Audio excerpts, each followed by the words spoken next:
ஜனநாயகனோட sensor issue இன்னைக்கு கோர்ட்ல என்னதான் நடந்துச்சுன்றத ஒரு மூவி விஷுவலா ஷார்ட் அண்ட் ஸ்வீட்டா பாத்துறலாம். ஃபர்ஸ்ட் ஆஃப் ஆல் ஜனவரி 9ஆம் தேதி காலை 10:30 மணிக்கு தமிழகமே எதிர்பார்த்த ஜனநாயகன் திரைப்படம் தொடர்பான சென்சார் வழக்கு சென்னை உயர்நீதிமன்றத்தின் தனி நீதிபதி அமர்வில் நீதிபதி பி.டி. ஆஷா தலைமையில் நடைபெற்றது.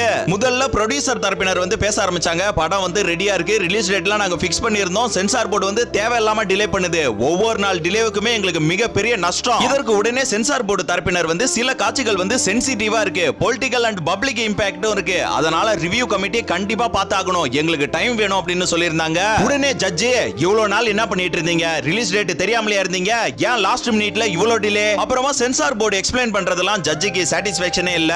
உடனே கொஞ்ச நேரம் யோசித்த ஜட்ஜி என்ன பண்றாங்கன்னா, இது அன்னெசரி டிலே, ப்ரொடியூசருக்கு டேமேஜ் ஆகுது, ஜனநாயகனை மறு ஆய்வுக்கு அனுப்புவதாக எடுக்கப்பட்ட முடிவு தவறானது, அதை ரத்து செய்கிறோம். இத்தகைய புகார்களை விசாரிப்பது ஒரு ஆபத்தான போக்கிற்கு வழிவகுக்கும்.